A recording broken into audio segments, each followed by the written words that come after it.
Hi hello friends, இன்னைக்கு நம்ம இந்த வீடியோவில் நம்ம வெங்கட் பிரபு டைரக்ஷனில் நம்ம தளபதி விஜய் நடிச்சு இப்போதைக்கு ரிலீஸ் வெயிட் பண்ணிட்டு இருக்கிற தி கோட், அதாச்சும் The Greatest of All Time படத்துடைய அப்டேட்டை பற்றி தான் பார்க்க போகிறோம். ரீசெண்டாக அந்த கோட் மூவியோடைய ஒரு அஃபிஷியல் ட்ரெய்லரை படத்தரப்புல இருந்து கொண்டு வந்திருந்தாங்க. கண்டிப்பாக நீங்கள் எல்லாருமே அந்த ட்ரெய்லர் வந்து பார்த்துருப்பீங்க. ரிலீஸ் ஆகி ஆடியன்ஸ் மத்தியில் அந்த கோட் மூவியோட ட்ரெய்லருக்கு ஒரு மிகப்பெரிய வரவேற்பு கிடச்சிருக்கு.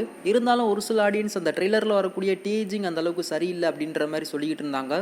அதுக்கு நம்ம வெங்கட் பிரபு இந்த கோட் மூவியோட ட்ரெய்லர் லான்ச் ஈவெண்ட்டில் அதுக்கான ரிப்ளைவும் கொடுத்துருக்காரு. அதாச்சும் அந்த ட்ரெய்லரில் வரக்கூடிய டீஜிங் வெறும் 10% தானாமா. அதுக்கான ஒர்க் எல்லாமே ஃபுல்லாக கம்ப்ளீட் ஆகி முடிஞ்சு நமக்கு அவுட்புட் வரும்போது ரொம்பவே சூப்பராக இருக்கும் அப்படின்ற மாதிரி சொல்லியிருக்காரு. ஸோ வெயிட் பண்ணி பார்க்கலாம் இதை வந்து நம்ம தேட்டரில் விஷுவலாக பார்க்கும்போது எப்படி இருக்குது அப்படின்னு சொல்லிட்டு. அது மட்டும் இல்லாமல் அந்த கோட் மூவியோடைய ஹிந்தி வெர்ஷனுக்கான ட்ரெய்லரில் நம்ம தளபதி விஜய் மிஷன் இம்பாசிபிளில் வர மாதிரி ஒன்று பண்ணிக்கிட்டு வருவார். அதுவுமே பார்க்குறதுக்கு பயங்கரமாக இருந்துச்சு. கண்டிப்பாக நீங்கள் எல்லாரும் இதையுமே பார்த்துருப்பீங்க. தமிழ் வெர்ஷனில் வரக்கூடிய ட்ரெய்லரில் நம்ம தளபதி விஜய் கில்லி படத்தில் வர மாதிரி முருகன் சாங் வந்து பாடிக்கிட்டு வருவார். அதே மாதிரி தெலுங்கு ஹிந்தி ட்ரெய்லரில் லாஸ்ட் நம்ம தளபதி விஜய் மிஷன் இம்பாசிபிளில் வர மாதிரி அவரே மியூசிக் கொடுத்துட்டு வருவார். அதுவுமே பார்க்குறதுக்கு வேற லெவலாக இருந்துச்சு.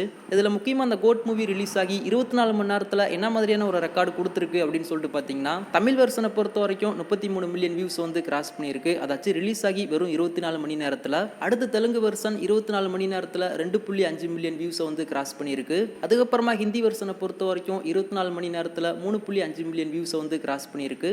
ஓவரால் அந்த கோட் மூவியோட ட்ரெய்லர் ரிலீஸ் ஆகி 24 மணி நேரத்தில் 35 மில்லியன் வியூஸை வந்து கிராஸ் பண்ணியிருக்கு. அதையுமே இப்போதைக்கு படத்தரப்புல இருந்து அபிஷியலாகவே சொல்லியிருக்காங்க.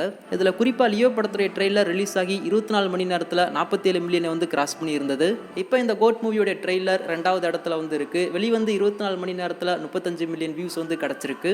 அடுத்து 3வது இடத்துல அங்கேயுமே நம்ம தளபதி விஜய் அவர் தான் இருக்காரு. வாரிசு ட்ரெய்லர் ரிலீஸ் ஆகி 24 மணி நேரத்தில் 32 மில்லியன் வியூஸ் வந்து கிடச்சிருக்கு. ஸோ இதை பற்றி நீங்கள் என்ன நினைக்கிறீங்க? உங்களுக்கு இந்த கோட் மூவியோட ட்ரெய்லர் எப்படி இருந்துச்சு? நீங்கள் இந்த கோட் மூவியை தேட்டரில் பார்க்கறதுக்கு எந்த அளவுக்கு ஈகராக வெயிட் பண்ணிட்டு இருக்கீங்க அப்படின்றத கீழே மறக்காம கமெண்ட் பண்ணுங்க.